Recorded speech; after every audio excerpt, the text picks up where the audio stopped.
ये एक्चुअल आरक्षण तो चमारों का ही था। आज की तारीख में जो एससी कैटेगरी के अंदर आते हैं और खुद को चमार नहीं कहलवाना चाहते, वो एक्चुअल में बेवकूफ़ हैं, क्योंकि उन्हें चमारों का इतिहास नहीं पता। अगर आप धर्म के खिलाफ बोलोगे तो आपको तरह तरह से डराया जाएगा, और यदि आप डरने में नहीं आते अल्टीमेटली आपको मार दिया जाएगा। यहाँ पे हर चीज़ का एक देवी देवता बना दिया। बोले यार तुम पढ़ाई लिखाई मत करो, तुम और कुछ मत सोचो, तुम सिर्फ बच्चे पैदा करो और पूजा पाठ करो, और तुम्हारे को क्या है कि पूरी जिंदगी के अंदर जीते जीते कुछ मिलना नहीं है। तुम एक काम करो, मरने के बाद में तुम्हें स्वर्ग मिलेगा बस, क्योंकि जीते जीते तुम्हें कुछ मिल ही नहीं सकता। इन त्योहारों से हमें हासिल कुछ नहीं हो रहा है, जबकि हमारी मेहनत की कमाई है वो इनमें वेस्ट हो रही है। जय भीम सभी साथियों को। आज मेरे साथ हैं अनार्या सर, जिनके थॉट मैं अक्सर फेसबुक पे और व्हाट्सएप पर शेयर करती हूँ। सर अपना इंट्रो दीजिए। इंट्रो इतना इम्पोर्टेंट नहीं है। इम्पोर्टेंट चीज़ ये है कि कौन सा टॉपिक है जिस पे बात की जाए, कौन सा टॉपिक है जिस पे बोला जाए। एक्चुअल में कंट्री में, पूरे देश के अंदर तकरीबन जो 135 करोड़ आबादी है, 135 करोड़ आबादी में कितने लोग हैं जो कि मंदिर जाते हैं, कितने लोग हैं जो मंदिर नहीं जाते हैं, घर पे पूजा पाठ करते हैं, त्यौहार वगैरह मनाते हैं। एक्चुअल में मुद्दा वो है, क्योंकि सबसे बड़ी समस्या ये है कि जाने अनजाने हम लोग ये नहीं समझ पा रहे हैं कि इन त्योहारों से हमें हासिल कुछ नहीं हो रहा है, जबकि हमारी मेहनत की कमाई है वो इनमें वेस्ट हो रही है जी। और फ्रैंकली वो वेस्ट हो रही है। आप कैलकुलेट करें या ना करें, एक मिडिल क्लास फैमिली जो तकरीबन 6-7 लाख रुपया सालाना कमाती है, वो भी 30,000 के आसपास, अगर सारे त्योहारों का खर्चा जोड़ लिया जाए तो 30-35 हज़ार के आसपास वो भी खर्च कर देती है। और ये खर्चा उन्होंने कभी जोड़ा नहीं होगा, और जब उन्होंने ये खर्चा कभी जोड़ा ही नहीं है तो उन्हें अंदाजा ही नहीं है कि त्योहारों के अंदर वो कितना पैसा वेस्ट कर रहे हैं। इसीलिए हमारे जो मेन टॉपिक हैं वो ये होने चाहिए कि कौन सा ऐसा मुद्दा है जो पब्लिक को समझना चाहिए, और हम उसी मुद्दे के ऊपर डिस्कशन करें। बताइए। पहला मेरा मुद्दा ये है आपके लिए स्पेशली कि आप अपने आप को नास्तिक बोलते हैं, तो नास्तिक क्यों बने? ऐसी क्या वजह थी जो आप नास्तिक बन गए? अब पहली चीज तो यह है कि मैं नास्तिक था तकरीबन 8 साल पहले तक। 8 साल पहले तक मैं नास्तिक था। उसके बाद में मैं थोड़ा सा स्टेप आगे चला गया, नास्तिकता से वास्तविकता की ओर चले गए। एक्चुअल में हमें चीजें समझ में आने लग गई। नास्तिकता को जिस तरीके से डिफाइन किया गया है वो ये है कि सिंपली लोग जो हैं वो भगवान को नहीं मानते, अल्लाह को नहीं मानते, ईश्वर को नहीं मानते, वो नास्तिक हैं। मतलब ये डेफिनेशन थोप दी गई है नास्तिकों के ऊपर, जबकि नास्तिकता इससे बहुत आगे की चीज है। ईश्वर, अल्लाह आदि को डिनाई करना बहुत आसान काम है, कोई भी कर सकता है। जैसे पूजा पाठ कोई भी कर सकता है, वैसे इनको डिनाई कोई भी कर सकता है। मेन चीज है कि सच को कितने लोग समझते हैं, क्योंकि नास्तिक बनने के लिए आपको बहुत सारा पढ़ना पड़ेगा। वर्ल्ड के अंदर जितने भी फेमस नास्तिक लोग हैं, जो बहुत फेमस हुए हैं, वो बहुत ज्यादा पढ़े लिखे हैं। अनपढ़ आदमी कोई भी ऐसा नहीं है जो कि ये मान के चले कि जो नास्तिक था या जिसने नास्तिकता को समझा। बुद्ध के बारे में बोलते हैं कि बुद्ध नास्तिक थे। भाई बुद्ध के बारे में तो हम भी नहीं ज्यादा जानते, क्योंकि जितना लिटरेचर है, बुद्ध के टाइम में तो लिपि का आविष्कार ही नहीं हुआ था, अक्षर ही नहीं थे। तो बुद्ध ने क्या बोला वो एक्चुअल के अंदर बुद्ध के कई 100 साल बाद लिखा गया। तो बुद्ध के विचार क्या थे वो तो हम डायरेक्ट समझ ही नहीं सकते। मेन चीज आती है पेरियार के ऊपर। पेरियार को इंट्रोड्यूस किया था हमने 2013 के अंदर नॉर्थ इंडिया में। नॉर्थ इंडिया के अंदर जो पेरियार के बारे में बातें, नॉर्थ इंडिया के अंदर अगर चर्चा की जाए तो लोग पेरियार को जानते भी नहीं थे, कई लोग तो हमने पेरियार को इंट्रोड्यूस किया कि पेरियार कौन थे। पेरियार के बारे में जितनी भी बातें साउथ इंडिया के अंदर लोग जानते हैं, उनको हम नॉर्थ इंडिया में लेके आए कि पेरियार एक बहुत रिवोल्यूशनरी क्रांति रही है भारत के अंदर। और पेरियार की क्रांति को हम यदि तुलना करते हैं इंटरनेशनली, तो जॉर्दानो ब्रूनो का जो रेवोल्यूशन था, जॉर्दानो ब्रूनो के रेवोल्यूशन को वर्ल्ड वाइड जाना जाता है। इंडिया के अंदर तो ब्रूनो के नाम की चर्चा भी नहीं होती, कोई जानता भी नहीं है उस नाम को। हालांकि मैं ब्रूनो को ज़्यादा मानता हूँ किसी भी इंडियन एथिस्ट के तुलना के अंदर, यदि तुलनात्मक रूप से देखा जाए तो जॉर्डानो ब्रूनो एक बहुत बड़ी हस्ती है, क्योंकि उनका जो सेक्रीफाइस है वो इतना बड़ा है कि अगर आप उसके बारे में पढ़ेंगे तो आपको सरप्राइज होगा कि एक कोई इंसान ऐसा कर कैसे सकता है। छोटा सा ब्रीफ कर देता हूं मैं जॉर्डानो ब्रूनो के बारे में। जॉर्डानो ब्रूनो एक पादरी थे, लेकिन उनकी खुद की समझ थी, उन्होंने बाइबल की लिखी हुई बातों को डिनाई किया और उनको इस निंदा के आरोप में अरेस्ट कर लिया गया। जब उनको अरेस्ट कर लिया गया तो 7 साल तक उनको यातनाएं दी गई। और पुराने जमाने में यातनाएं कैसी देते हैं ये तो आप लोग भी जानते ही होंगे कि पुराने जमाने के अंदर जो यातनाएं दी जाती थी, उन यातनाओं के अंदर स्किन उतार लेना, नाखून उतार लेना, हड्डियां तोड़ देना, ये बिल्कुल नॉर्मल चीजें हुआ करती थी। जॉर्डानो ब्रूनो को मारा गया रोम के अंदर उसकी बॉडी के ऊपर, क्योंकि उसको मरने में पूरा 1 दिन लगा था। ये 7 साल ये यातनाएं सहने के बावजूद जॉर्डानो ब्रूनो ने इस चीज को एक्सेप्ट नहीं किया कि भाई जो मैंने बोला है वो गलत है, या मैं अपने शब्द वापस लेता हूँ, जॉर्डानो ब्रूनो ने ऐसा कुछ भी करने से मना कर दिया। जबकि जो वहाँ का चर्च था उसने कहा कि आप अगर माफी मांग लेंगे तो हम आपको माफ कर देंगे, लेकिन उसने मना कर दिया। उसको एक बुलक कार्ट के ऊपर बांध करके और उसके ऊपर खोलता हुआ तेल बूंद बूंद करके गिराया गया और उसको रोम की सड़कों के ऊपर घुमाया गया।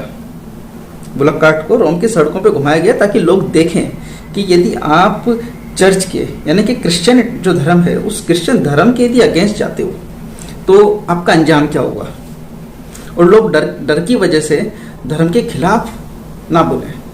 ये एक्चुअल में कल्चर वर्ल्ड वाइड रहा है, हर रिलीजन में रहा है कि अगर आप धर्म के खिलाफ बोलोगे तो आपको तरह तरह से डराया जाएगा, और यदि आप डरने में नहीं आते अल्टीमेटली आपको मार दिया जाएगा। क्यों? क्योंकि एक्चुअल में धर्म को मानने वाले लोगों की संख्या ज़्यादा है और वो अपनी बेवकूफ़ियों को धर्म मानते हैं और वो मानते रहेंगे, उनको कोई फर्क नहीं पड़ रहा। लेकिन जो उस धर्म का धंधा कर रहे हैं, जिनसे एक्चुअल में उस धर्म को प्रॉफिट हो रहा है, वो लोग एक्चुअल में आपको जिंदा नहीं रहने देंगे। क्यों? क्योंकि भाई वो जो बोल रहे हैं उनकी बातों को लोग सुन रहे हैं और उनको पैसा मिल रहा है, वो अमीर बन रहे हैं बिना कोई मेहनत किए। वो अरबपति हैं सारे, जो धर्म का धंधा चला रहे हैं वो सारे अरबपति हैं, कोई गरीब नहीं है। और यदि उनके धंधे के ऊपर चोट आएगी तो वो जिंदा छोड़ेंगे नहीं। जॉर्डानो ब्रूनो के साथ ऐसा हुआ। इंडिया के अंदर ईवी रामास्वामी पेरियार नायकर, पूरा नाम इरोड वेंकट रामास्वामी पेरियार नायकर, ओबीसी के थे। उन्होंने भारत के अंदर, तमिलनाडु के रहने वाले थे, उन्होंने भारत के अंदर जो धर्म का धंधा था उसके खिलाफ आवाज उठाई और बड़ी मुखरता से उठाई। और पेरियार आंदोलन के नाम से साउथ के अंदर इसको जाना जाता है, और साउथ के अंदर पेरियार आंदोलन का बहुत तगड़ा असर है। और पेरियार आंदोलन का यह असर रहा है कि वहां पर कांग्रेस अपने पांव नहीं पसार पाई कभी, ना बीजेपी अपने पांव पसार पाई। और आज की तारीख में हम देखें तो पेरियार के समर्थक जो पार्टी है डीएमके के जो चीफ मिनिस्टर हैं एम स्टालिन एक्चुअल में जो काम कर रहे हैं वो काम नॉर्थ इंडिया के अंदर लोगों को पता होना चाहिए कि अगर एक नास्तिक मुख्यमंत्री बनता है तो वो जनता के हितों का कितना काम करता है। वो एक्चुअल में धर्म के नाम पे जो पैसा सिर्फ एक वर्ग विशेष के पास जा रहा है, वो उस पैसे को रोक करके उस पैसे को जनता के वेलफेयर के अंदर इस्तेमाल करने में लगाता है। उसका अल्टीमेट मोटिव ही होता है कि भाई सभी लोगों का राइट है जीने का। लेकिन ये लोग एक्चुअल में, इनकी सबसे बड़ी कमजोरी क्या है? इन लोगों की एक सबसे बड़ी कमजोरी है कि ये लोग क्या करते हैं कि अपने अधिकारों को छोड़ देंगे, पत्थर पूजेंगे और चमत्कार का वेट करेंगे कि यार कोई चमत्कार हो जाए, और कोई चमत्कार हो गया तो मजा आ गया। अब होता क्या है कि भाई एक्सीडेंट्स होते हैं, दुर्घटनाएं, उस दुर्घटना में किसी को फायदा होता है, किसी को नुकसान होता है, हर तरह की दुर्घटनाएं होती हैं, सभी एक्सीडेंट हैं। अब क्या होता है, ऐसा है कि जो चमत्कार जिसको बोला जाता है वह ये कि आपने लॉटरी का टिकट खरीदा, भाई उसमें एक ने एक को तो विनर बनना ही है। अब 1 लाख लोगों ने लॉटरी का टिकट खरीदा, 1 लाख लोग तो विनर बन नहीं सकते, एक ही विनर बनेगा। जो विनर जीत गया उसका बोले चमत्कार हो गया, इस पे कृपा हो गई। अरे यार, जितनी पूजा पाठ उसने करी थी उससे कहीं ज्यादा तो बाकियों ने करी थी, उससे ज्यादा पूजा पाठ करने वाले पर कृपा हुई नहीं और इस पे कृपा हो गई। ये कैसा पक्षपात है भाई? और ये तुम जिस भगवान की बात करते हो वो तो भयंकर वाला पक्षपाती है। और बचपन के अंदर जब मैं एक्चुअली 15-16 साल का था तब घर में भी चर्चा होती थी हमारे कि भगवान है, और मैंने डिनाई कर दिया था कि कोई भगवान नहीं है and I am that God. वो भगवान मैं हूँ।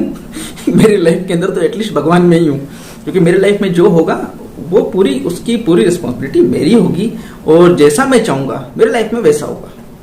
तो चर्चा होती थी कि नहीं भगवान तो है, और इस धरती को, पृथ्वी को, पूरे को भगवान चला रहा है। होता था, मतलब पुराने लोग हैं, पुराने लोगों के विचार होते हैं ऐसे। अब जब उन्होंने मेरे को ये बात बोली तो मुझे एक्चुअल में शादियों के वगैरह की घर में चर्चा चलती रहती थी। मेरी सिस्टर थी बड़ी, तो उसकी शादी की चर्चा चलती रहती थी। अब शादी के लिए एक्चुअली जो पंडित आते थे, मेरे फादर RSS में रहे, तो पंडित तो घर में आएगा। उनसे तो उनको मेरे से बड़ी दुश्मनी रही है, उन्होंने मुझसे बहुत दुश्मनी निकाली है। अब पंडित घर में आता था तो पंडित की क्या होती थी, जाति देखेंगे, गोत्र देखेंगे। मेरा सवाल सीधा सा होता था कि यार मुझे एक चीज बता दो तुम, कि तुम्हारा भगवान इतना कास्टिस्ट क्यों है कि ये सारे के सारे जोड़े जातियों के अंदर, धर्मों के अंदर बनाता है। सेम जाति होगी, सेम रिलीजन होगा, उसी में आपका जोड़ा बनाया भगवान ने, किसी और में नहीं बनाया। इतना कास्टिस्ट क्यों है आपका भगवान? अब मेरे इस सवाल के लिए कहते तो कुतर्क करता है। यार कुतर्क नहीं करता हूँ, एक्चुअली मैं तो सवाल कर रहा हूँ, तुम्हारे को जवाब पता नहीं है, और तुम अपने धंधे को धर्म का नाम दे करके लोगों के ऊपर थोप रखे हो। और तुम एक्चुअल के अंदर क्या है कि ये जो कुंडलियां मिलाने का काम है, जन्म पत्री बनाने का काम है, ये काम तुम्हारे वर्ग के अलावा कोई दूसरा बंदा तो करेगा ही नहीं, तो ये तुम्हारा तो धंधा है। और यदि लोगों ने जातियां छोड़ करके, रिलीजन छोड़ के शादियां करनी शुरू कर दी, तो तुम्हारी औकात क्या रह जाएगी यार? तुमको कौन पूछेगा? तुमको तो कोई पूछेगा भी नहीं, सुनेगा भी नहीं। अभी तुम ये जो तुमने पाखंड फैला रखा है, इस पाखंड के अंदर तुम खुद को पंडित जी कहलवाते हो। यार जिसने 2 कौड़ी की किताबें ना पढ़ी हो, एक किताब ना पढ़ी हो, वो खुद को पंडित जी कहलवाता है। तो ये तो शर्म की बात है पूरे देश के लोगों के लिए। क्यों? क्योंकि पढ़े लिखे लोग भी, एक जो टीना रवि का इन दिनों जो न्यूज आ रहा है कि वो किसी बालाजी मंदिर में गई है। यार तेरी पढ़ाई लिखाई सब सत्यानाश कर दी तेने बालाजी के मंदिर में जाके। बिल्कुल, तेने तो सत्यानाश कर डाली। क्यों कर डाली सत्यानाश? ये तेरे को पता था कि अगर आरक्षण नहीं मिला होता तो पढ़ने की भी नहीं सोच पाती। अगर सावित्रीबाई फूले महिलाओं के लिए स्कूल नहीं खोलती, महिलाओं के लिए आवाज नहीं उठाती, तो पढ़ने का राइट होता नहीं, फिर बन लेती IAS। आज भी जो RSS की जो सोच है, ये इधर गोरखपुर के अंदर एक पब्लिशिंग हाउस है गीता प्रेस, गोरखपुर के नाम से, जो रिलीजियस किताबें काफी छापता रहा है आजादी के पहले से। उसकी एक पत्रिका आया करती थी, उस पत्रिका का नाम था कल्याण पत्रिका के अंदर एक महिलाओं के लिए विशेष अंक आया था, कल्याण महिला विशेषांक के नाम से आता था। वो महिला विशेषांक उस टाइम के अंदर, ये है करीब 50s के आसपास की बात है, तो 50s के अंदर उस वक्त की जो महिलाएं थी, जो पढ़ी लिखी थी, अंग्रेजों की, देखो अंग्रेजों ने इस देश के अंदर किया जो किया, अंग्रेजों ने इस देश में बहुत सारे अच्छे काम भी किए, जिसमें एक सबसे बढ़िया काम था कि उसने महिलाओं को एजुकेशन का रास्ता खोला। जो पढ़ी लिखी महिलाएं थी, उच्च घरानों की, सवर्ण वर्ग की जो महिलाएं थी, क्योंकि पहले राइट उन्हीं को मिला, क्योंकि संपन्न थी तो उन्होंने इस राइट को अवेल किया। उन्होंने उस कल्याण पत्रिका का विरोध किया, हनुमान प्रसाद पोद्दार का विरोध किया, जो कि इसका गीता प्रेस का मालिक था, उसका विरोध किया, और अल्टीमेटली वो जो पत्रिका आती थी वो इसको हनुमान प्रसाद पोद्दार को बंद करनी पड़ी। इंटरनेट पे हो सकता है कि उसकी कोई ना कोई कॉपी मिल जाए, मेरे पास तो पड़ी है, एक कॉपी मैंने पढ़ा है उस पत्रिका को। इसके बाद जो अपनी दूसरी जो बातें होती हैं, दूसरी बातों के अंदर हम ये देखते हैं कि भाई ठीक है यार, पुराने जमाने के अंदर लोग पढ़े लिखे नहीं थे इतने, उनको बेवकूफ़ बना दिया गया, उनको बोला गया कि भाई आसमान के अंदर कोई भगवान है जो पृथ्वी चला रहा है, लोग पढ़े लिखे नहीं है, उन्होंने यकीन कर लिया। समझ में आती है यहाँ तक बात? मुद्दा ये है कि यार पढ़ लिख करके तुम पत्थर पूज रहे हो, वो टीना डाबी जा करके उस पत्थर के सामने सिर नाक रगड़ रही है, मैं तो नाक रगड़ रही है बोलूंगा, वो पत्थर के सामने जाके नाक रगड़ रही है, उसको पत्थर पे ज्यादा यकीन है, पत्थर इस देश का भला करेगा। 33 करोड़ से ज्यादा देवी देवता इस देश के अंदर 70% लोग गरीबी रेखा के नीचे आते हैं। भाई इसके अंदर यहाँ लक्ष्मी उसकी धन की देवी है, लेकिन भारत एक गरीब देश है। सरस्वती विद्या की देवी है, भारत के अंदर 70% आबादी ग्रेजुएट नहीं है आज भी, और यहाँ पे हर चीज का एक देवी देवता बना दिया। बोले यार तुम पढ़ाई लिखाई मत करो, तुम और कुछ मत सोचो, तुम सिर्फ बच्चे पैदा करो और पूजा पाठ करो, और तुम्हारे को क्या है कि पूरी जिंदगी के अंदर जीते जीते कुछ मिलना नहीं है, तुम एक काम करो, मरने के बाद में तुम्हें स्वर्ग मिलेगा बस, क्योंकि जीते जीते तुम्हें कुछ मिल ही नहीं सकता, इसलिए तुम पढ़ाई लिखाई पे ध्यान मत दो, तुम और किसी चीज पे ध्यान मत दो, तुम अपने कमाने पे ध्यान मत दो, तुम ध्यान दो सिर्फ किस चीज पे? पूजा पाठ पे। क्यों? क्योंकि जीते जी तो तुम्हारी लाइफ का सत्यानाश हमने कर ही दिया है। हमने मतलब वो जिनकी ये धर्म धंधा है उन लोगों ने तुम्हारी लाइफ का सत्यानाश जीते जी तो कर ही दिया है। और अब मरने के बाद में तुम्हारे को स्वर्ग मिलेगा और तुम उसके भरोसे पूरी जिंदगी रगड़ते रहो। ये एक्चुअल के अंदर ये जो सोच पूरे देश में चल रही है, जहां पर कि साहब हम तो धर्म के लिए मर मिटेंगे। यार तुम धर्म के लिए मर मिटेंगे क्यों बोलते हो? तुम ये क्यों नहीं सोचते कि यार हम धर्म के लिए पुजारी बनेंगे मंदिर में?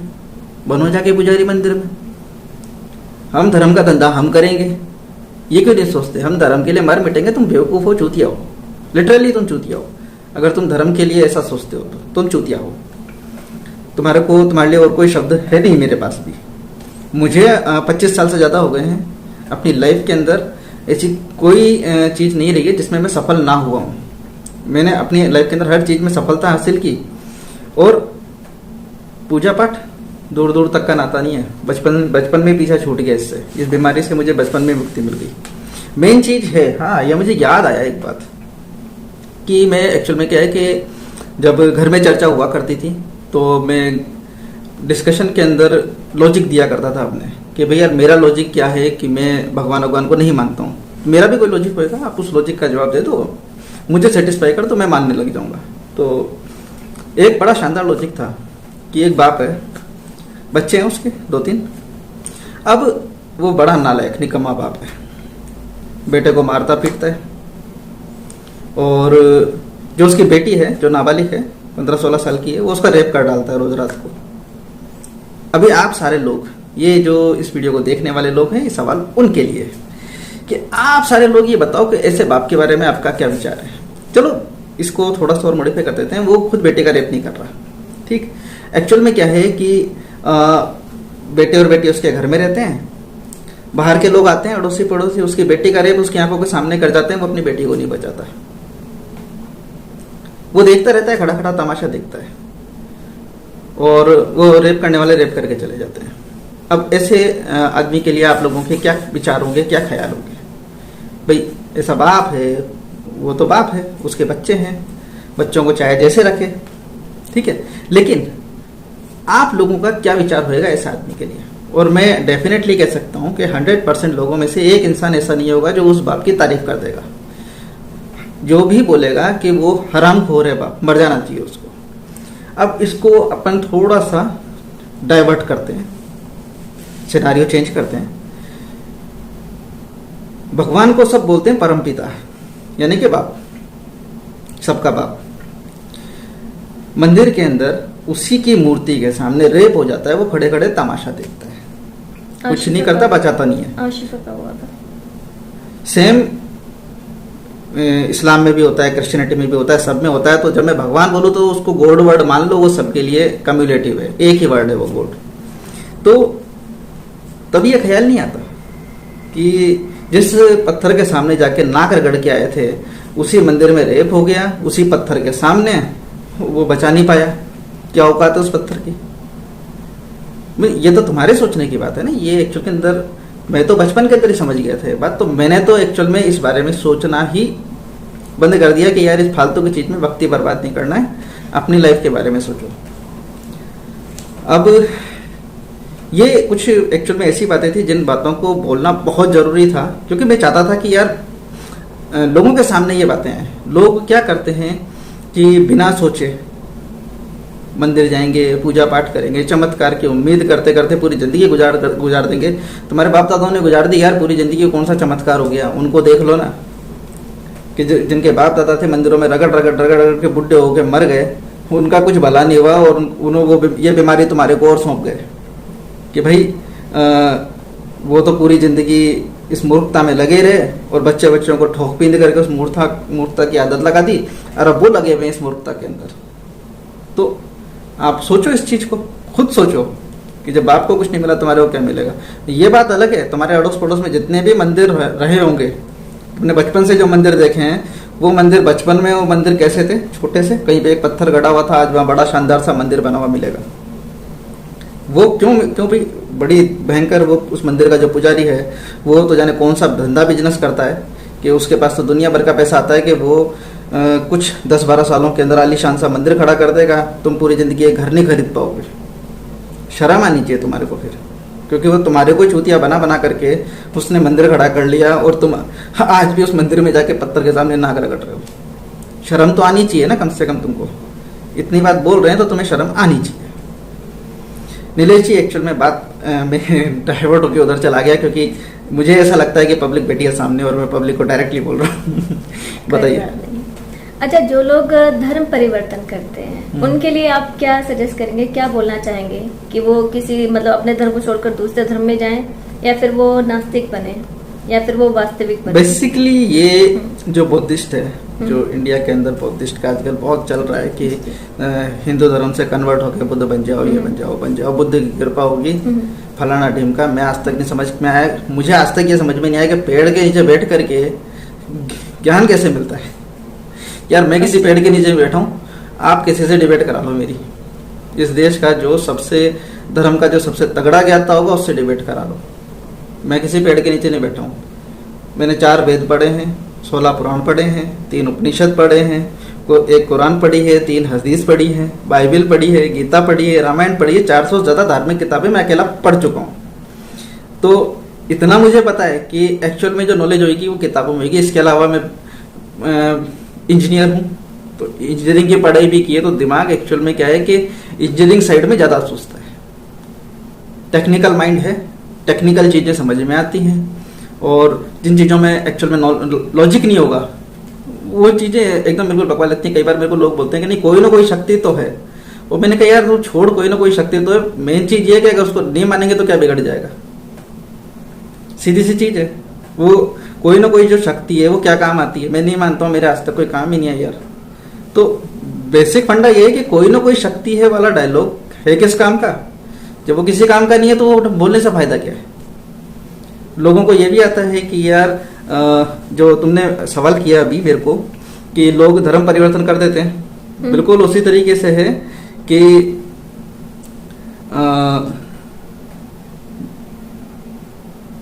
मुंह पे लगा हुआ कीचड़ हटाने के लिए गोबर से मुंह को पोत लिया।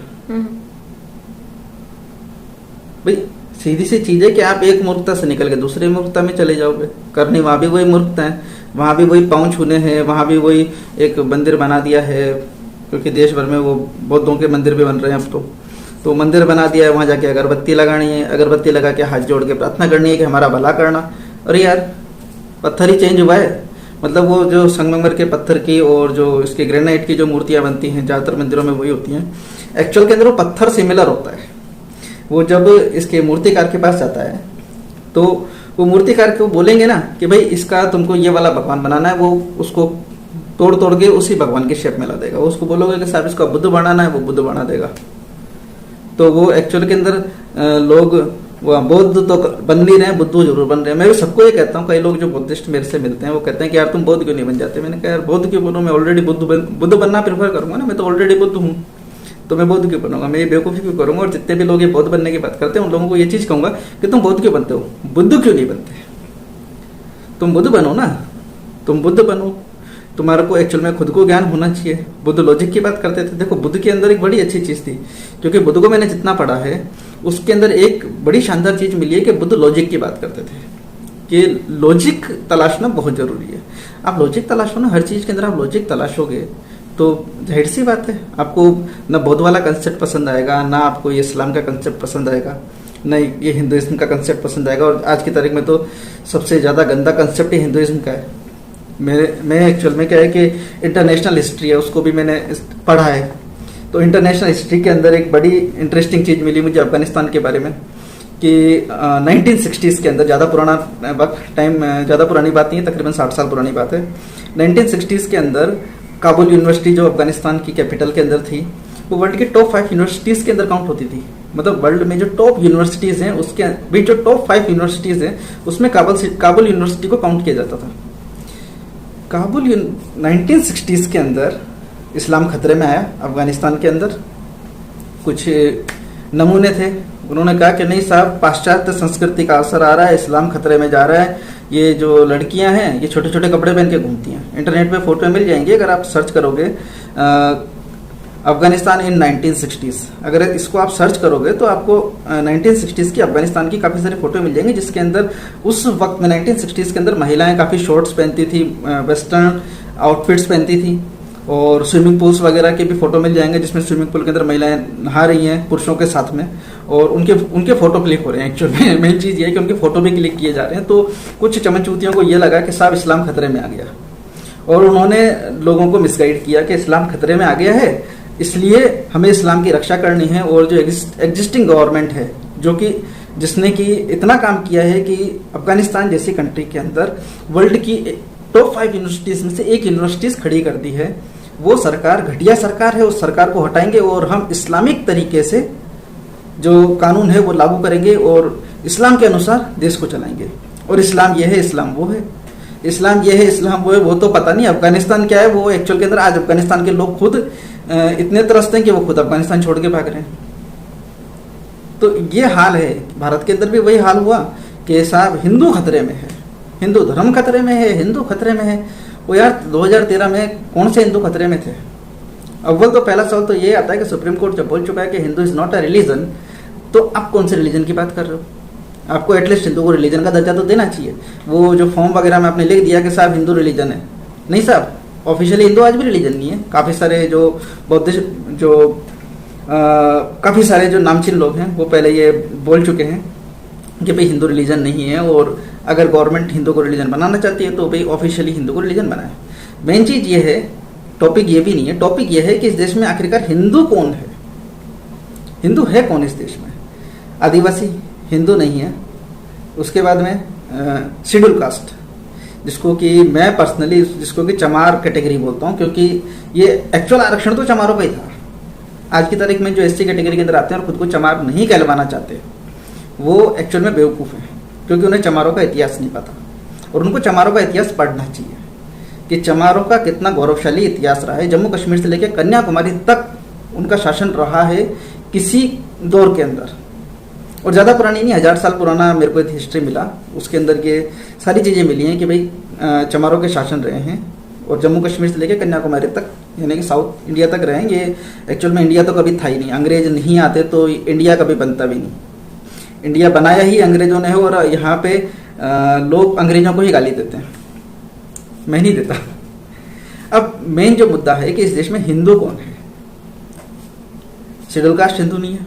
शेड्यूल कास्ट हिंदू होता तो साहब, जब शेड्यूल कास्ट वाले अपने शेड्यूल कास्ट में शादी कर नहीं करते पहली चीज़ तो, और यदि कर भी रहे हों तो वो घोड़ी के ऊपर चढ़ करके और अपनी बारात लेके जा रहे होते हैं, तो उनके साथ मारपीट करने वाले मुसलमान नहीं है, सिख नहीं है, ईसाई नहीं है, जैन नहीं है, बुद्धिस्ट नहीं है। बच्चे कौन? हिंदू।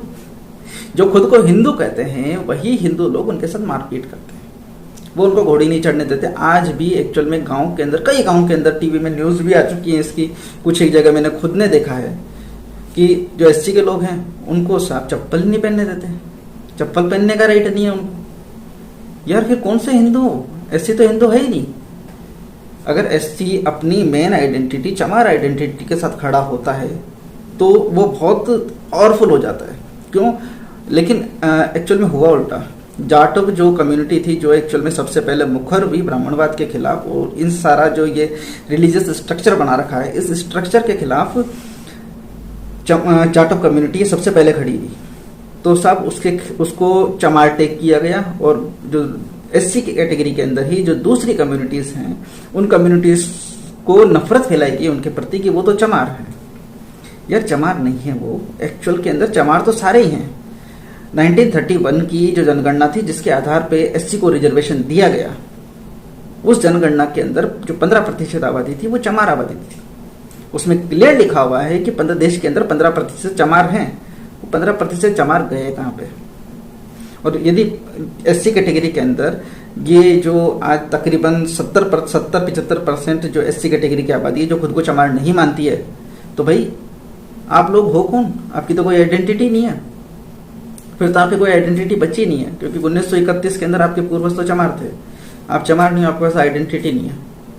और जिसके पास आइडेंटिटी ही नहीं है वो कभी हिंदू के चिपकेगा, कभी बौद्ध के चिपकेगा, कभी इधर चिपकेगा, कभी उधर चिपकेगा, वो बेचारा आइडेंटिटी के लिए भटकता रहेगा।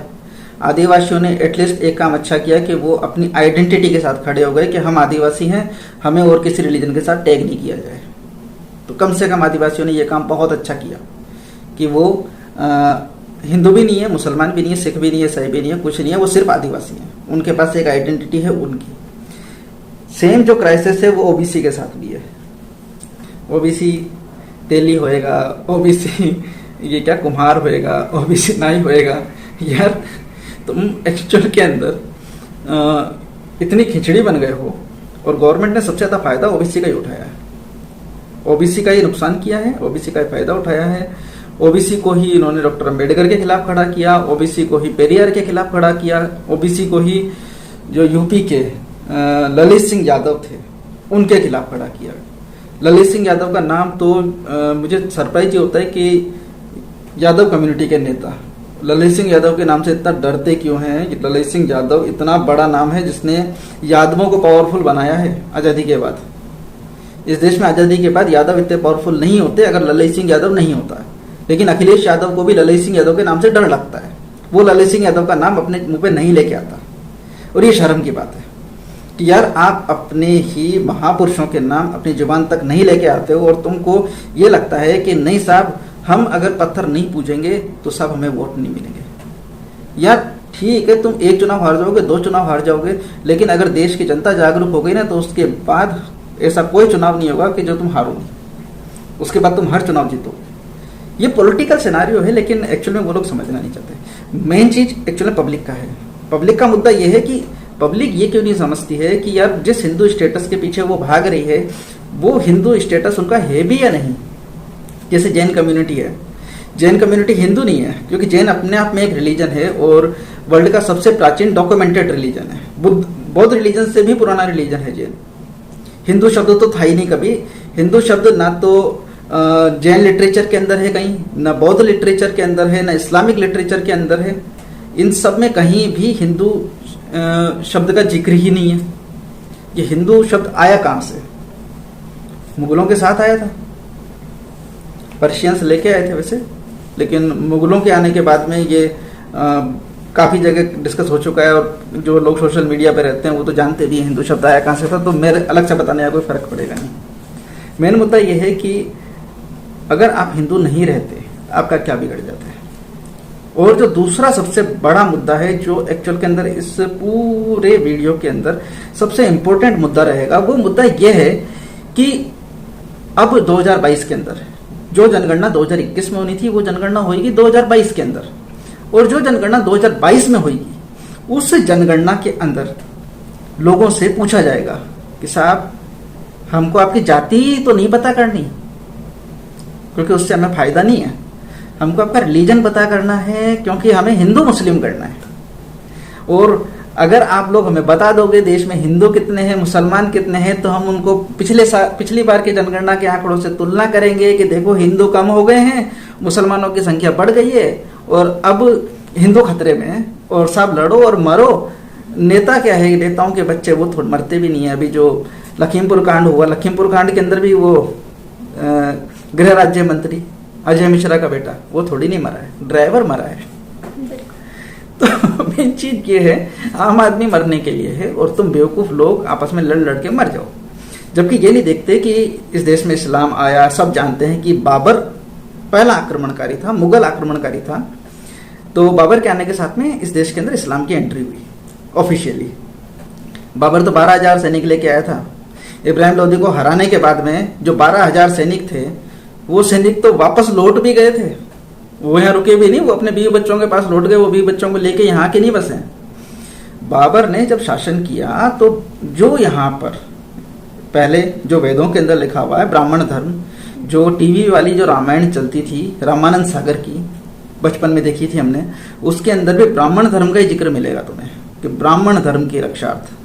तो जो ब्राह्मण धर्म से त्रस्त लोग थे वो लोग एक्चुअल के अंदर चूंकि मुगल शासक हुए और शासक वर्ग के धर्म के अंदर यदि आप कन्वर्ट होते हो या उस धर्म को अडॉप्ट कर लेते हो तो एक सोशल सिक्योरिटी आपको मिल जाती है मुसलमानों की आबादी तो देश के अंदर ऐसे पैदा हुई है।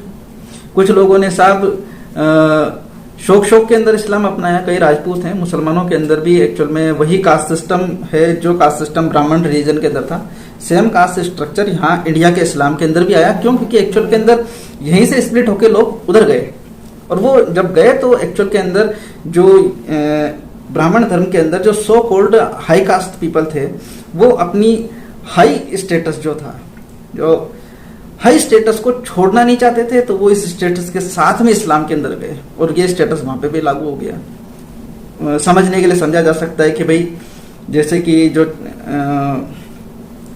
इधर शायद चमार बोलते हैं, और वहां पर क्या बोलते हैं उसको, जो मांस वगैरह का काटते हैं उनको कुछ बोलते हैं, मेरे को नाम याद नहीं आ रहा, कसाई है ना। और जैसे कि इधर बोलते हैं जो कपड़े वगैरह बनाने का काम करता है, दर्जी है ना। और वहाँ यहाँ पे दर्जी कम्युनिटी बोलते हैं। अब इस्लाम में चले जाओ तो वहाँ जुल्हा कम्युनिटी होती है, उनका भी काम वही कपड़े का ही होता है। तो ये एक्चुअल के अंदर बिल्कुल caste structure as it is forward हुआ। जो ईसाई बने उन्होंने भी कास्ट स्ट्रक्चर को साथ में लेके गए। वो ऐसा नहीं है कि ईसाई रिलीजन, इंडिया के अंदर जो ईसाई हैं वो आपस के अंदर सारी सिर्फ धर्म रिलीजन देख के शादियां करते हैं, नहीं, उनमें भी कास्ट देखी जाती है। मुसलमानों के अंदर भी कास्ट देखी जाती है। अशरफ और पसमादा मुसलमान जो दो टाइप हैं, मेजरली जो दो टाइप है, जैसे higher caste lower caste Hindu religion में डिवीजन है, ऐसे ही इस्लाम के अंदर पसमादा और अशरफ मुस्लिम का डिवीजन है। तो अशरफ हायर कास्ट मुस्लिम, पसमादा लोअर कास्ट मुस्लिम। तो पसमादा की अशरफ से शादी नहीं होती है। वो पुरानी फिल्मों में भी दिखाते थे कि पठान से शादी नहीं करेंगे, क्योंकि पठान सब हायर कास्ट है, तो भले ही मुसलमान हो लेकिन वो पठान की लड़की से कैसे शादी कर सकता है। तो वो पुरानी फिल्मों में भी होता था।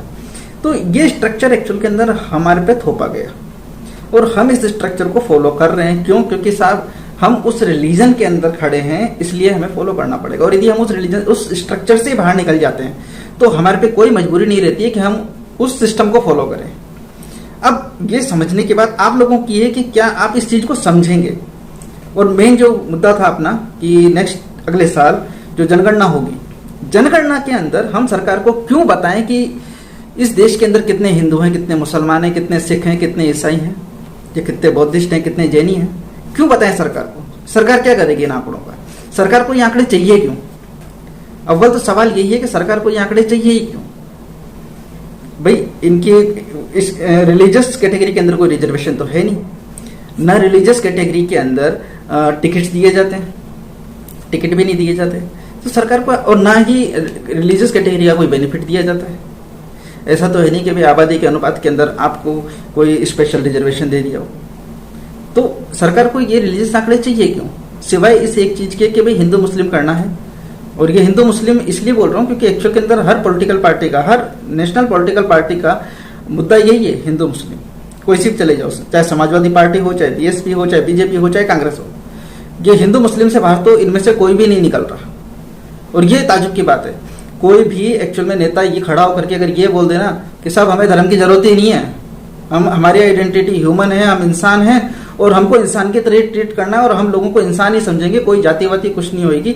और जो ये रिजर्वेशन का स्ट्रक्चर है, क्योंकि जब मैं ये बात करता हूँ तो लोगों को लगता है कि साहब इससे तो रिजर्वेशन खत्म कर दो, सारा सब कुछ ही खत्म हो जाएगा। नहीं साहब, एक्चुअल के अंदर जब लोग मिक्स हो जाएंगे, शादियां करने के, आपस में शादियां करके मिक्स होने लग जाएंगे, तब इस रिजर्वेशन की जरूरत खत्म हो जाएगी। क्यों? क्योंकि तब लोगों के अंदर म्यूचुअल कंसेंट इतनी सॉलिड होगी कि जो जातिगत दुर्भावनाएं हैं, जो जातिगत नफरत है, वो खत्म हो जाएगी। तब आरक्षण का महत्व ही खत्म हो जाएगा। तब आरक्षण की कोई वजह भी नहीं बचेगी। भाई एक ब्राह्मण जब अपनी बेटी के लिए लड़का देखने जाएगा तो वो ब्राह्मण लड़का ढूंढने की बजाय अपने अड़ोस पड़ोस में रहने वाला या अपनी जान पहचान दोस्तों के अंदर कोई जो लड़का होएगा, किसी भी जाति धर्म का होएगा, वो कहेगा कि नहीं साहब लड़का अच्छा है, हम शादी कर देते हैं। तो जब ये नफरत खत्म हो जाएगी तो रिजर्वेशन की जरूरत ही नहीं बचेगी। लेकिन अगर हम आज की तारीख में रिजर्वेशन खत्म कर देंगे तो उससे होगा क्या? लोगों के दिमाग के अंदर नफरत है। रिजर्वेशन खत्म होने के बाद में वो जो डिप्रीव्ड क्लास है उसके रिप्रेजेंटेटिव सिस्टम में नहीं रहेंगे। टीना डाबी को तो ये पता ही नहीं है कि एक्चुअल के अंदर उसको आरक्षण दिया किस लिए गया था। उसको तो अभी भी शायद यही फील होता होगा कि नौकरी करने के लिए आरक्षण है और वो उसके घर परिवार का पेट पालने के लिए और पैसा इकट्ठा करने के लिए और खुद अय्याशी की लाइफ जीने के लिए रिजर्वेशन मिला नहीं यार, रिजर्वेशन का जो कंसेप्ट था, जो एक्चुअल के अंदर वर्ल्ड के कई कंट्रीज के अंदर है, कई लोग ये जो एग्जांपल देते हैं कि अमेरिका में रिजर्वेशन नहीं है, हालांकि उसे अमेरिका में रिजर्वेशन नहीं बोलते हैं, वहां पर जो ब्लैक्स हैं उनको कुछ स्पेशल प्रिविलेजेस दिए गए हैं, जिसको वहां पर बोलते हैं अफर्मेटिव एक्शन। तो वहां पर अफर्मेटिव एक्शन बोलते हैं, यहाँ पर रिजर्वेशन बोलते हैं। ये एक्चुअल के अंदर जो रिजर्वेशन है, ये आपको रिप्रेजेंटेटिव बनाता है आपकी कम्युनिटी का, आपकी कैटेगरी का, कि आप उस कैटेगरी को रिप्रेजेंट करते हैं। आप जब किसी सरकारी नौकरी में या किसी सरकारी संस्था में जाते हैं, तब आपको ये सुनिश्चित करना है कि वहां पर आपकी कम्युनिटी के, आपकी कैटेगरी के लोगों के साथ भेदभाव ना हो। लेकिन यहाँ होता उल्टा है। यहाँ पे जो हो रहा है वो लोग देख रहे हैं और लोग जानते भी हैं कि यहाँ पे एक्चुअल में क्या है कि जब कोई कुर्सी पर बैठ जाता है तो वो सबका बाप बन जाता है, वो अफसर है, बड़ा अफसर है, उसने अपनी कम्युनिटी के लोगों को ज़्यादा डराना होता है। ये होता है ऐसा, क्योंकि मैंने भी इस चीज़ को काफ़ी फील किया है। तो जो मुद्दा आएगा कि भाई हम जनगणना है, जनगणना जो होने वाली है, जनगणना के अंदर हम सरकार को ये आंकड़े क्यों दें, मुद्दा है। आप भी सोचिए कि क्यों दें आंकड़े, और यदि आपको समझ में आ जाए कि सरकार को ये आंकड़े नहीं देने हैं, तो सीधा सा है, जब भी जनगणना का फॉर्म भरने के लिए वो आपके घर पे आए, खुद देख के वेरीफाई करें। जैसे कि मैं नो रिलीजन लिखता हूँ, मैं हर बार नो रिलीजन ही लिखता हूँ कि भाई मैं किसी रिलीजन को नहीं मानता। आप चाहे जो लिख सकते हैं, ह्यूमैनिटी लिख सकते हैं, नो रिलीजन लिख सकते हैं, और भी कोई चीज़ जो आपको अच्छी लगे, आदिवासी, जैसे कि एसटी कैटेगरी वालों के अंदर आजकल चल रहा है कि वो आदिवासी लिखेंगे, ठीक है, आप आदिवासी लिख सकते हैं। लेकिन जो मेन लड़ाई है हिंदू मुस्लिम की, हिंदू मुस्लिम सिख ईसाई, ये वाली जो एस्टेब्लिश्ड रिलीजन की जो लड़ाई है, एक्चुअल के अंदर हमें उससे बाहर निकलना है। उससे बाहर निकलना है तो सरकार को आंकड़े देने ही नहीं है। सरकार को जब आंकड़े नहीं देंगे तो इसके ऊपर कोई डिबेट ही नहीं होगी। सरकार के पास आंकड़े नहीं है कि देश में कितने मुसलमान हैं, कितने हिंदू हैं, सरकार डिबेट किस चीज पे करेगी, किसकी आबादी कम करेगी। और फिर भी अगर सरकार करती है तो सब आप डिनाई कर दो उस चीज को कि हमें आपकी हिंदू मुस्लिम डिबेट में कुछ इंटरेस्ट नहीं है। हमारा जो टोटल इंटरेस्ट है वो है कि आप एजुकेशन फ्री क्यों नहीं कर पाए। कांग्रेस की जो सबसे बड़ी कमी रही है, सबसे बड़ी कमी जिससे मैं मानता हूं कि देश को 70 साल कम नहीं होते हैं, एक पूरी की पूरी जनरेशन चेंज हो जाती है। उस 70 साल के अंदर आप इस देश को एजुकेट नहीं कर पाए, देश के अंदर उचित मात्रा में स्कूल नहीं बना पाए, उचित मात्रा में अस्पताल नहीं बना पाए। आप क्रेडिट भले ही ले लें कि यार जब देश आज़ाद हुआ था तब कुछ नहीं था, हमने फिर भी इतने तो बना दिए, नहीं, वो बन गए, वो बनने थे, और आपकी जगह और कोई होता तो भी होता ये तो ये क्रेडिट लेना तो बेवकूफ़ी है, मैं इसे क्रेडिट नहीं मानता। मेन जो चीज़ है वो ये है कि भाई 100% एजुकेशन क्यों नहीं हुई कंट्री के अंदर। एजुकेशन को आप फ्री करो, सबके लिए कंपलसरी करो। आर्मी के अंदर आप 2 साल सबके लिए कंपलसरी कर दो कि जो सरकारी नौकरी लेगा उसको 2 साल आर्मी में देने पड़ेंगे। ये सरकारी नौकरी का क्रेज खत्म हो जाएगा एक झटके में कि 2 साल आपको आर्मी में रह के आना है। क्यों नहीं करती गवर्नमेंट? क्यों? क्योंकि एक्चुअल के अंदर क्या है कि इससे जो आर्मी में रह करके आएगा वो एक्चुअल के अंदर चीज़ों को समझेगा कि भाई देश की बॉर्डर के ऊपर क्या क्लैशेस चल रहे हैं, देश के हालात क्या हैं। वो इन चीज़ों को समझ के जब वापस सिस्टम के अंदर आकर के बैठेगा तो वो उनमें से मैक्सिमम लोग, सारे तो नहीं कह सकता हूँ, लेकिन मैक्सिमम लोग ईमानदारी से लोगों की समस्याओं को सॉल्व करने के लिए काम करेंगे। और ये एक्चुअल में कोई गवर्नमेंट चाहती नहीं है। यहाँ पर अडानी अंबानी को पालना ज़्यादा जरूरी है। सबसे बड़ा सरप्राइज है आम जनता के बीच में ये मुद्दा है कि अभी जब इस देश में जब हर कोई बर्बाद हो रहा है तब अडानी और अंबानी कैसे लगातार अमीर बनते जा रहे हैं। ये सोचने वाली बात है कि उनके पास ऐसी कौन सी जादू की छड़ी आ गई है कि साहब उनकी तो संपत्ति बढ़ रही है इस देश के अंदर और बाकी सब लोगों की हालत खराब हुई जा रही है। फोर्ड भी देश छोड़ के चली गई है, वोडाफोन आइडिया जा रही है, एयरटेल नुकसान में चल रही है, और सरकारी जो एंटिटी है वो तो चूंकि बेचनी है इसलिए उसको नुकसान में दिखाना बहुत जरूरी है। वो प्रॉफिट में भी होगी। ओएनजीसी जो कभी लॉस में नहीं आई उसको लॉस में दिखाया है इन्होंने। लॉस में नहीं दिखाएंगे तो बेचेंगे कैसे? और बेच भी ऐसा नहीं रहे हैं कि पौने पौने दाम हम बेच रहे हैं। राहुल गांधी के लिए एक बड़ी शानदार सी सलाह है कि राहुल गांधी ने एटलीस्ट अब तक कोई डिजास्टर नहीं किया है, इसलिए मैं राहुल गांधी के बारे में कुछ बुरा नहीं बोल रहा हूँ। कोई बहुत बड़ा ब्लंडर नहीं किया है राहुल गांधी ने, लेकिन राहुल गांधी के लिए एक सलाह है। राहुल गांधी एक स्टेटमेंट क्यों नहीं देता कि देश के अंदर जितनी भी कंपनियों को नरेंद्र मोदी गवर्नमेंट ने बेचा है, हम उन सभी कंपनियों को वापस से टेक ओवर कर लेंगे। वो कंपनियां किसी भी प्राइवेट एंटिटी नहीं रहेगी, वो किसी एक की संपत्ति बन के नहीं रहेगी, हम वापस छीन लेंगे उनको, वो सारी सरकारी संपत्ति है और वो सरकारी संपत्ति रहेगी। ये एक स्टेटमेंट राहुल गांधी दे दे, देश की पूरी राजनीति चेंज हो जाएगी। उसके बाद के अंदर माहौल बिल्कुल चेंज। सरकारी नौकरियां हैं, सरकारी नौकरियां देखो ऐसा है कि सरकारी नौकरी देना भी सरकार का ही काम है। 135 करोड़ की आबादी है इस देश के अंदर, सबको जो ये स्वरोजगार का लॉलीपॉप दिया है मोदी गवर्नमेंट ने, स्वरोजगार इस देश में पॉसिबल ही नहीं है। सारे लोग बिजनेसमैन नहीं बन सकते हैं और पूरा सरकारी तंत्र आप खत्म नहीं कर सकते हो। सरकारी तंत्र को सुधारा जाता है, खत्म नहीं किया जाता है। सरकारी तंत्र खत्म होने के बाद में इस देश के अंदर लूट तंत्र शुरू हो जाता है, और वो लूट तंत्र हम देख रहे हैं कि कैसे कि जो डेली यूसेज के जो सामान हैं, खाने पीने के सामान हैं, उनकी कीमतें कैसे दिन प्रतिदिन बढ़ रही हैं। ये एक्चुअल में लूट तंत्र है जो गवर्नमेंट, बीजेपी की गवर्नमेंट जिस तंत्र को इस देश पे लागू करना चाहती है कि यहाँ पे लूट तंत्र होएगा, और अडानी अंबानी का एक बार यहाँ के खाद्यान्न पे कब्जा हुआ, उसके बाद में इस देश के अंदर बाकी सारे लोग गुलामों से ज्यादा कुछ उनकी हैसियत रहेगी ही नहीं। ये एक्चुअली बहुत सारे मुद्दे हैं, अलग अलग बहुत सारे मुद्दे हैं, लेकिन इन सब मुद्दों के अंदर एक बड़ी चीज कॉमन है। वो कॉमन चीज है कि गवर्नमेंट ये सारे के सारे डिजास्टर सिर्फ हिंदू मुस्लिम के नाम पे कर रही है। और गवर्नमेंट जब ये सारे डिजास्टर हिंदू मुस्लिम के नाम पे कर रही है, तो हमें ये सोचना है कि हम सरकार को ये हिंदू मुस्लिम के आंकड़े दे ही क्यों। अगर हम सरकार को हिंदू मुस्लिम के आंकड़े नहीं देंगे तो ये सरकार हिंदू मुस्लिम कैसे करेगी।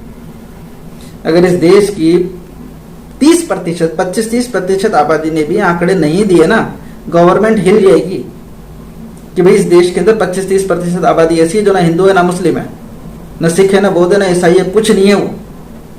फिर इस देश की सबसे बड़ी आबादी हो गई वो, देखा जाए तो वही वाली चीज है कि हमको सरकार को रिलीजियस आंकड़े नहीं देने हैं 2022 के अंदर जो जनगणना होगी उसमें। और मुद्दे बहुत सारे हैं, बहुत सारे मुद्दों के ऊपर बहुत सी बातों की चर्चा की जा सकती है, लेकिन मेरे पास बेसिकली 2 मुद्दे थे। एक तो ये कि मैं खुद नास्तिक हूँ, लेकिन मैं एक्चुअल के अंदर क्या है कि अब नास्तिक रहते रहते मुझे 26 ईयर 26 साल हो गए हैं, तो अब मुझे भी ये फील होता है कि नहीं यार, नास्तिकता से आगे निकल चुके हैं हम, क्योंकि हम सिर्फ ईश्वर को डिनाई नहीं कर रहे हैं, हम ईश्वर अल्लाह के एग्जिस्टेंस को डिनाई नहीं कर रहे हैं। हम बहुत सारी ऐसी बातें भी सोचते हैं, बहुत सारी ऐसी बातें भी करते हैं जो ये बताती है कि इनका डिनाइल क्यों जरूरी है। और बाकी आप सब लोगों को सोचने की है। बीच में एक मैंने छोटी सी कहानी भी सुनाई थी उसकी बाप की, तो वो कहानी एक्चुअल के अंदर आप लोगों को सोचनी है कि अगर यार ऐसा कोई इंसान आपके सामने हो तो आप उसके बारे में क्या सोचेंगे। और उस इंसान को कंपेयर कर लीजिए मंदिर में रखी हुई किसी मूर्ति से, ठीक है, तो आपको समझ में आ जाएगा कि यार हाँ ठीक है, जो बात बोली गई है वो बिल्कुल परफेक्ट है, उसमें कोई दो राय नहीं है कि गलत बोला गया है। और वो जो जिस लायक है एक्चुअल में उसको उसी लायक रहने देना चाहिए। और मानने का लिटरली अगर देखा जाए तो मानने का कोई फायदा नहीं होता है, सिवाय आपका पैसा बर्बाद होने के, सिवाय आपका वक्त बर्बाद होने के, ठीक है। और जय भीम साथियों, एक्चुअल में ये सेशन तो मेरे ख्याल से बहुत लंबा हो गया है, क्योंकि और आपने इंटरेस्टिंगली सुन भी लिया होगा इसको, इसका मुझे पूरा यकीन है कि आपको बड़ा इंटरेस्ट आया होगा इस बात को सुनने में। लेकिन ठीक है, मुझे अच्छा लगा कि मैंने आपसे बात करी। मौका मिला तो फिर मैं कभी आपसे बात करूंगा, क्योंकि जनरली मैं ग्राउंड लेवल के ऊपर ही काम करना प्रेफर करता हूँ। और सोशल मीडिया के ऊपर काफ़ी सारे लोग हैं जो काम कर रहे हैं, उन सभी लोगों से ये कहना चाहूँगा कि एक्चुअल के अंदर मेन मुद्दों के ऊपर काम करना ज़्यादा जरूरी है। ये जो घटनाएं देश भर के अंदर घटती रहती हैं कि भाई आज इसका रेप हो गया है, आज उसका मर्डर हो गया है, ये घटनाएं चलती ही रहेंगी। आप कितने केसेस में कितने लोगों को न्याय दिला दोगे? आप 100 केसेस के अंदर से 10-15 केसेस के अंदर न्याय दिला पाओगे, वो भी इसलिए दिला पाओगे कि उनके खिलाफ या तो बहुत स्ट्रिक्ट एविडेंसेस होंगे, या फिर जो कल्प्रिट होगा वो इतना ताकतवर नहीं होगा। वरना तो आशीष मिश्रा फरार है, इससे पहले इतने सारे बड़े बड़े पूंजीपति हैं, नीरव मोदी और दुनिया भर के, वो भी फरार हुए, किसका क्या बिगाड़ लिया। और देश से लगातार फरार हुए जा रहे हैं, बैंकिंग सिस्टम कोलैप्स हो ही रहा है। किसी का कुछ नहीं बिगड़ रहा है। इसलिए मेन जो मुद्दा है, मेन जो समस्या है, उसके ऊपर फोकस किया जाए। जनता को साथ में ये भी बताया जाए कि एक्चुअल में हमारा मेन मुद्दा क्या है और उस मेन समस्या का समाधान क्या है, ये भी जनता को साथ के साथ बताना पड़ेगा। ठीक है, जय भीम जय भारत दोस्तों। अब मैं फिनिश करता हूँ। मेरे ख्याल से आपको अच्छा लगा होगा ये बात सुन करके, और कोई राय हो तो आप इस पर लिख सकते हैं कमेंट के अंदर। और एक इम्पोर्टेंट चीज, नीलेश मैडम का जो चैनल है, नया चैनल इन्होंने खोला है, द निडर वॉइस, दूसरा द निडर आवाज। दो यूट्यूब चैनल हैं, द निडर वॉइस और द निडर आवाज। इन चैनल को भी सब्सक्राइब कीजिए और अपने जितने जानने वाले हैं लोग, उनको भी बोलिए कि इस चैनल को सब्सक्राइब करें, क्योंकि फ्यूचर के अंदर कभी मेरा आना होगा तो पहला मौका नीलेश जी को मिलेगा, क्योंकि पहला मौका इन्होंने ही दिया है मुझे, तो पहला मौका इन्हीं को ही मिलेगा। बाकी मेरी कोशिश ये रहेगी कि और भी लोग हैं जो निकल करके सामने आए। जैसे मैं एक्चुअल में नीलेश जी के सामने में आया हूँ। नीलेश जी अक्सर बोलती रहती थी कि भाई आप लोग पब्लिक डोमेन में से आप लोग निकल के सामने आओ, आप बोलना चाहते हो आप मेरे चैनल पे आके बोलो। तो मैंने कहा ठीक है, नीलेश मैडम के चैनल पर आकर के बोलते हैं, नीलेश मैडम बोल रही है तो इनके चैनल पे आके एक बार बोलते हैं। तो वैसे आप लोगों के अंदर कई लोग होंगे जो बहुत अच्छा बोलते हैं और जो एक्चुअली बोलना चाहते हैं, लेकिन उनको स्पेस नहीं मिलता है कि भाई किसके पास जाके बोला जाए। तो आप नीलेश मैडम के चैनल के ऊपर आकर के, इनका शायद व्हाट्सएप नंबर डाला हुआ है आपने, है ना? नंबर है। तो व्हाट्सएप नंबर जो आपने डाला हुआ है, उस व्हाट्सएप नंबर के ऊपर आप इनको रिक्वेस्ट भेज सकते हैं कि भाई आप नीलेश मैडम के चैनल पर आकर कुछ बोलना चाहते हैं, तो मेरे ख्याल से ये आपको कोऑर्डिनेट कर देंगी। ठीक है जी। और मेन चीज ये है कि भाई हमारा जो फोकस रहेगा वो नीलेश मैडम से जो मेरी बात की उसके अंदर नीलेश मैडम ने एक ही चीज बोली थी कि हमारा जो फोकस रहेगा वो फोकस बेसिकली मेन मुद्दों के ऊपर रहेगा। मेन मुद्दों के अंदर आते हैं जैसे कि ये एक तो हिंदू मुस्लिम क्लेश जो पूरे इंडिया के अंदर थोपा गया है। इसके अलावा एजुकेशन, मानना यह है कि एजुकेशन कंप्लीटली फ्री होनी चाहिए, जो मेडिकल फैसिलिटीज हैं वो कंप्लीटली फ्री होनी चाहिए। ये राइट है इस देश के कि उनको शिक्षा का अधिकार, इस शिक्षा के अधिकार के नाम पे जो दिया गया है वो झुंझुना है, वो इस देश की बहुत कम पॉपुलेशन को मिल पा रहा है और उसमें भी चोरी हो रही है। इसके अलावा मेडिकल फैसिलिटीज, केजरीवाल गवर्नमेंट की तारीफ करूंगा इस चीज के अंदर कि भाई लोगों को इलाज मुहैया कराए। वो जो मैंने खुद ने पर्सनली देखा है वो बता रहा हूँ कि लोगों को फायदा हुआ है। ठीक है, 2.5 करोड़ पॉपुलेशन है दिल्ली की, अब 2.5 करोड़ पॉपुलेशन को सबको एकदम एक झटके से सारी सुविधाएं नहीं दे सकते, लेकिन फिर भी केजरीवाल का ये काम अच्छा है। पहले से काफी सुधार आया है दिल्ली के अंदर। हाँ, मोहल्ला क्लिनिक वगैरह खोले हुए हैं उन्होंने। तो एक्चुअल में वहां पर इलाज फ्री है। एजुकेशन का मुझे पता नहीं, नीलेश मैडम आप बताइए मेरे को कि एजुकेशन का क्या फीस लगती है क्या सरकारी स्कूल? नहीं, कोई फीस नहीं लगती। कोई फीस नहीं लगती। इसका एक्चुअली मुझे पता नहीं था एग्जैक्टली। और ड्रेसेस, बुक्स, एजुकेशन, एवरीथिंग, सारी चीजें सब फ्री हैं। सब फ्री। ये बहुत अच्छी बात है। एक्चुअल के अंदर ये वाला स्ट्रक्चर पूरी कंट्री में होना चाहिए कि शिक्षा सबको फ्री मिले। एटलीस्ट जो ग्रेजुएशन तक की जो एजुकेशन है वो फ्री मिले, या 12th तक की एजुकेशन आप फ्री दो। 12th तक की एजुकेशन के बाद के अंदर आप मेरिट दे सकते हो कि भाई 12th तक की एजुकेशन जो लोग ले रहे हैं उनके अंदर से जो लोग सिंसियर बच्चे हैं, जो ब्रिलियंट बच्चे हैं, उनको फिर फर्दर आगे हायर एजुकेशन के लिए गवर्नमेंट है वो फंडिंग करे। और गवर्नमेंट यदि फंडिंग करती है तो एक रिस्पॉन्सिबिलिटी के साथ में। और एक जो मुद्दा था जो हम चर्चा किया करते थे जब मैं कॉलेज में पढ़ा करता था, उस दौर में हम एक चर्चा किया करते थे कि उस टाइम कांग्रेस की गवर्नमेंट थी और हम जो चर्चा करते थे आपस के अंदर, वो चर्चा ये थी कि ये करप्शन के ऊपर इतने सारे नेता बोलते हैं, ये करप्शन को देशद्रोह की कैटेगरी में क्यों नहीं ला देते? अगर ये करप्शन देशद्रोह की कैटेगरी के अंदर आ जाएगा तो उससे देश को कोई नुकसान तो होगा नहीं।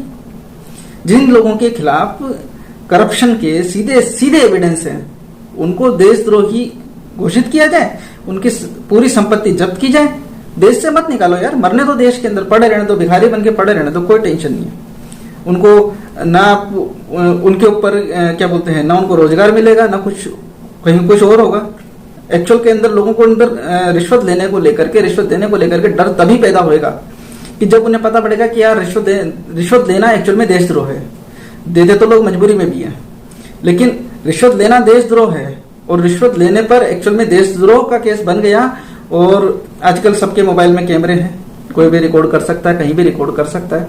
तो अगर रिश्वत लेते पकड़ा गया और कैमरे में आ गया वीडियो रिकॉर्ड हो गया तो देशद्रोही घोषित हो जाऊंगा, पूरी संपत्ति जब्त हो जाएगी। कई लोग कहते हैं कि यार उसके बीवी बच्चों का क्या दोष है। सब बीवी बच्चों का दोष नहीं है, बीवी बच्चों को पता होता है कि बाप रिश्वत ले रहा है और वो एक्चुअल के अंदर नहीं रोकते। क्यों? क्योंकि एक्चुअल में रिश्वत का पैसा वो जो रिश्वत खाने वाला आदमी वो अपने ऊपर खर्च नहीं करता, वो बीवी बच्चों पे खर्च करता है। तो बीवी बच्चे बराबर के भागीदार हैं इस मामले में। मैं इस चीज को मानने को कतई तैयार नहीं हूं कि यदि कोई आदमी रिश्वत ले रहा हो और उसकी फैमिली को पता ना हो कि रिश्वत नहीं ले रहा। भैया अनाप शनाप पैसा आएगा। घर चलाने वाली जो महिला होती है उसको पता होता है कि यार इसकी सैलरी कितनी है और ये खर्चा कितना हो रहा है। तो ये चीज तो कहीं भी जस्टिफाई नहीं करती है, उनको नहीं पता होगा। तो ये वाला मुद्दा भी है। ये एक्चुअल के अंदर थोड़े से हालात सुधरे तो हम इसके ऊपर भी चर्चा करें। इस तरीके से एक्चुअली बहुत सारे हैं थॉट्स। 2015 के अंदर मैंने काफी सारे थॉट्स एक्चुअल के अंदर गवर्नमेंट ऑफ इंडिया को भेजे भी थे, लेकिन गवर्नमेंट ऑफ इंडिया की नीयत ही नहीं है कि देश हित में कोई काम हो। यहाँ पे अडानी अंबानी हित देश हित से ऊपर है। तो देश का भविष्य बहुत अंधकार में है लिटरली। और जिन लोगों को यकीन नहीं है वो लोग अफगानिस्तान के बारे में पढ़ लें। 1960s के अंदर अफगानिस्तान कैसा था वो पढ़ने के बाद में अफगानिस्तान को 30 साल लगे बर्बाद होने में, 30 ईयर्स। 30 साल के अंदर अफगानिस्तान बर्बाद होकर के आज अफगानिस्तान की हालत क्या है वो बताने की जरूरत नहीं है। और मेरे ख्याल से इंडिया को बर्बाद होने में इतना टाइम नहीं लगेगा, क्योंकि यहाँ डाइवर्सिटी ज़्यादा है। वहाँ सिर्फ मुसलमान थे, लिबरल मुसलमान और कट्टर मुसलमान। तो वो जो कट्टर मुसलमान थे उनकी और लिबरल मुसलमानों की लड़ाई के अंदर अफगानिस्तान बर्बाद हो गया।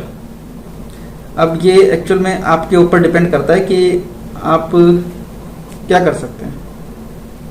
ठीक है, चलिए, जय भीम जय भारत।